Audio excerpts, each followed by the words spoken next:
Good morning, my friends. Welcome back to the channel. Welcome back to my beautiful rideshare revolutionaries. It's me, Gio. You all know the fuck it is.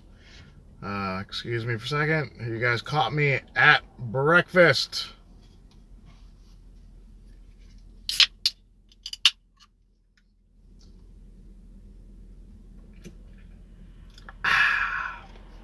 Alrighty.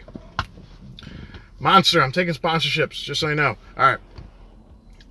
Okay. So the big news of today is do you see those little gray arrows there? Supposedly, fuck, it's so dumb. Why, dumb. Lyft does dumb shit, Uber does dumb shit. So, okay. Starting August 26th, gray areas will appear on your map. These areas show where there are shorter wait times for trip requests. They are updated frequently, could show up more than in one area around you. And that's true, because last night, my last drop off was in the suburbs, not far from my house, and I was seeing these little gray zones popping up like a mile west of me. I saw them, whatever. And the first concern I had is probably the first concern you guys all had when you saw this. I was like, oh, good God. Does this mean that this is going to replace the surge? Well, first, let's not go back. First, I want to talk about how, because I obviously love doing it. I want to talk about the whole thing. A couple people have called me a hypocrite for continuing to drive for Lyft. With the videos I made about Lyft and the videos I'm going to continue doing about Lyft. What you guys gotta understand is it does seem hypocritical, yeah, but I never told anyone to delete the apps. I never told anyone to stop driving for Lyft. What I did say is if you rent the car, turn it in, because you are at the mercy of Lyft. I'm a full-time driver, guys. This is how I make my money. I don't fuck with economy on Lyft unless I'm hours away from where the money's at. I know how it sounds, but I'm a full-time driver. I need to make money. And I'll be making considerably less money if I don't run Lyft. And case in point, what I'm about to show you is I had a $440 Monday yesterday. And I wasn't in the car I was in the car a long time, I'm not gonna lie, but I wasn't in the car all day like what some of you are gonna say I was.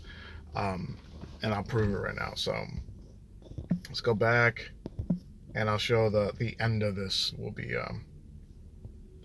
the end of this video will be the proof that this isn't replacing surge yet. So yesterday, there you go. On Uber, $260 for 14 rides. Yesterday was interesting because I had a filter. I set my first filter at 5:45, I think. It didn't expire until over 7 a.m. Typically, you get 5 pickups on like a 40-minute filter, and the filter can last anywhere from 25 minutes to an hour. I've seen it.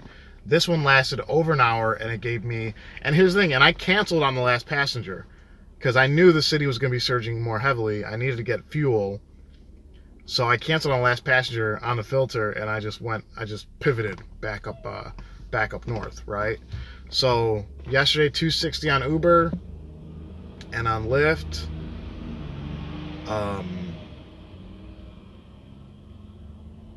Lyft yesterday, $131. Not really. So as of right now, that's just $391.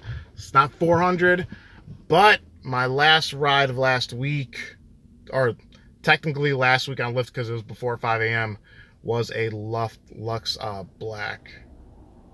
So there you go. That was at 4:57 a.m. I'm applying that to this week because I reset my trip meter at 4 a.m. So $391 plus 49 equals a $440 Monday. So you're gonna ask, how much time did I spend driving that, or how much time did that take? I got in my car at 3:40 in the morning yesterday. 8 the miles of the city. My first ride was an XL. My second ride was this Lux Black. Then I 8 the miles back to the city, and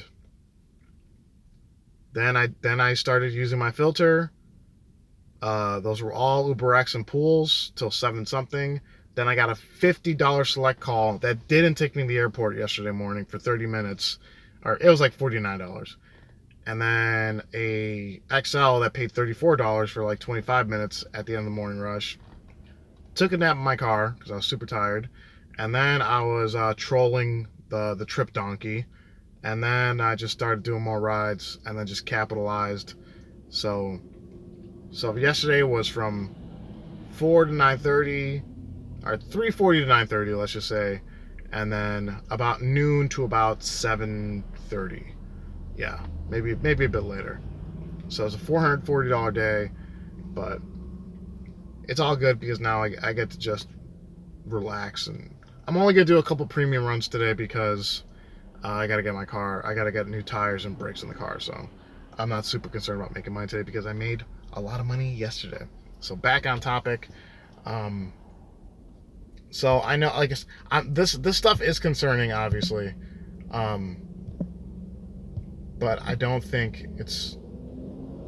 I think it looks worse than it is. On paper and on the app, it seems really, really bad. And I know you guys are gonna be like, "What the fuck? There's no surge." There's not usually a bunch of surge at this time on a Tuesday, but I planned ahead. I thought ahead, so I actually took a screenshot of some very unremarkable surge at 5:55 this morning. Like I said, I know it looks bad. It does look like that is like the gray areas are replacing the surge. Any of you guys say that, I'm going to disagree with you because it doesn't typically surge like that. If that was on a Monday, yeah, then that totally would replace surge. But on a Tuesday, it doesn't surge like that. It's not a heavy surge at this time on a Tuesday. I mean, maybe things happen and maybe it will surge, but typically it's not that. It doesn't surge like that. So, it just seems like this is an app feature for newer drivers. I mean, most of us who've got, if you got 3, 4, 5,000 rides under your belt, you don't need the app telling you where to go. You know where to go already. I mean, this maybe applies to more of the drivers who were the surge chasers before, but I don't think that's going to kind of inspire them to drive because there's no real surge. I mean, it kind of like, if it reflects short wait times, but it doesn't really reflect demand, right? I don't know. It seems pointless. A lot of the shit Uber does is really, really, really pointless. This feels really pointless. But I just wanted to get my 2 cents in first. Don't panic. Don't panic, guys. Don't panic. I'm gonna make another video about Lyft later. Hopefully you guys all tune in for that one. So, all right, guys. Until then, everyone, please stay safe, stay driven, stay classy. I'll talk to you next time. Bye-bye.